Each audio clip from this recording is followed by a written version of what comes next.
returned. And so that's a vast majority chooses that option, and that means a huge saving.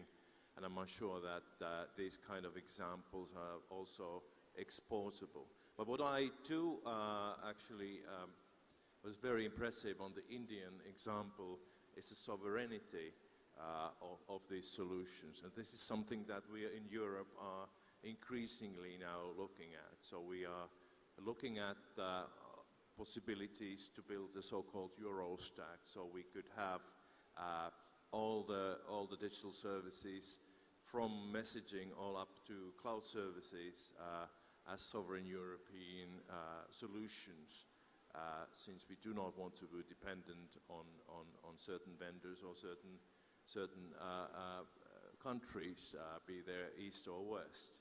I think this is hugely impressive in the Indian solution, that you could manage on such a scale, on such a sovereign solution, and I think it's an inspiration for all of us.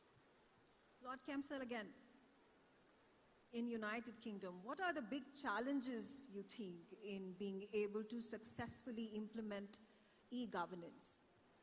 I think the biggest challenge is public sector efficiency. So making sure that when the public sector decides to take on an e-government program, it does it in the most efficient way, which means good value for money. So spending money wisely on the infrastructure and the digital IT infrastructure that you need to roll it out. There's no shortage of opportunity in terms of the enthusiasm of the population. Citizens want to access e-services, and I think we do look to some of the European partners, Finland, Estonia and others preeminently, who have really implemented these technologies successfully. Another challenge in the UK is that it does have a bigger population, and it has a population with different demographics. So there are different levels of ability to access services in the UK compared to some other countries. But adoption is increasing, and I think there's also a factor with AI becoming more and more known, becoming more familiar in businesses, in trade, in everyday life, that the AI boom is also going to shift people into a new way of using e-government services. So we can all imagine a world not too far from now where with a single AI portal, a citizen would be able to access services through a chat bot and be able to be navigating government services in that way. I'll come to you, Andrei Korobenik, once again. Do you think smaller countries like Finland and Estonia, where population is small, it is an advantage in the sense that it's easier to roll out these governance models? Well, I personally think it's a huge disadvantage because it's not like much more expensive to build a system for a country like India. Of course, scaling up is a challenge, but the cost is not growing like proportionally, and I think those countries have a huge advantage at this point. For countries like Finland or Estonia, I think it's a good chance to become some sort of like a test bed, especially within the European Union, which is extremely highly regulated. It's really difficult actually to do innovation in the European Union nowadays. I'm not sure if that's easier for UK.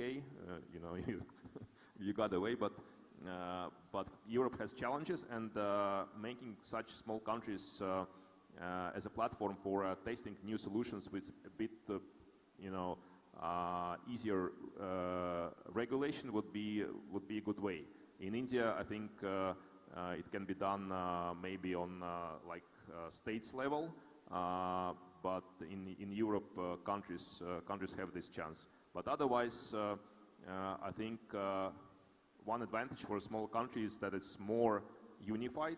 So if there is a common belief that a service would be useful, for example, e-elections are a controversial thing.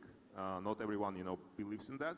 Or, for example, an essential factor for a successful e-government solution is unified some sort of ID, which is a huge issue for countries like Germany, for example, that don't want, you know, to be like identified by one specific number. But for Estonia or Finland, it's easier because people, when there is not a lot of people, it's easier, to sell such ideas to a smaller amount of population. Absolutely. In Sri Lanka, again, how are government e-governance models setting example for other countries to follow, and what is it that the government is imbibing from the rest of the world, and especially your neighbor, India? When compared to other countries, of course, we are not up to the other countries' level. For example, Estonia, I think they are in success of 90%.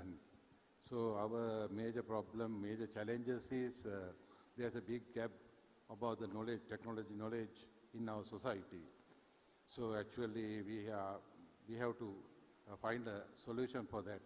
Already the government has started in order to get the knowledge from the school students level. So we have introduced the IT subject to the curriculum. So in time to come, another 5 or 10 years time, I think we can come up to the international level. That is our hope. Thank you.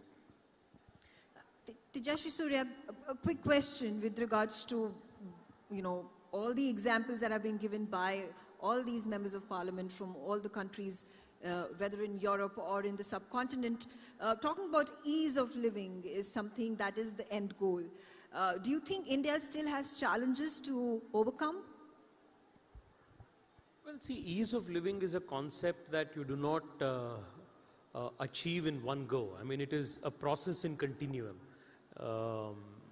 You have achieved a certain degree of ease of living and quality of life for your citizens, and tomorrow there is another degree that you can always aspire for.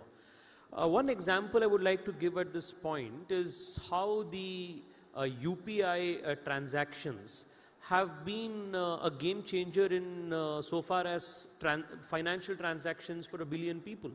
I still remember when we were in school, sending money orders, going to a post office or a bank and drawing a money order, and then you would get it the next day. It was a hassle. Today you can send it as easily as you send an SMS or a WhatsApp message. And India today is the world leader when it comes to UPI transactions. We do 725 million transactions per day.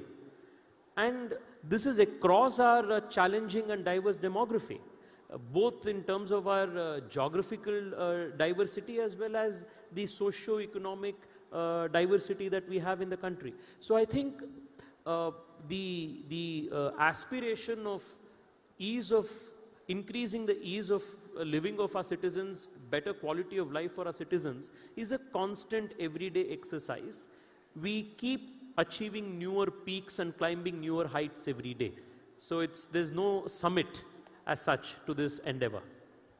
I think it has been a fantastic, insightful session with all of you. We talk about digital governance, artificial intelligence. That's the future where the world is heading towards, and you all are working in the right direction and doing very important work in building a consensus when it comes to digital governance and bringing people closer, bringing people ease of living is something that is the focus, and it's been a fantastic session. Like I said, a huge round of applause for our legislators. Thank you very much. Thank you.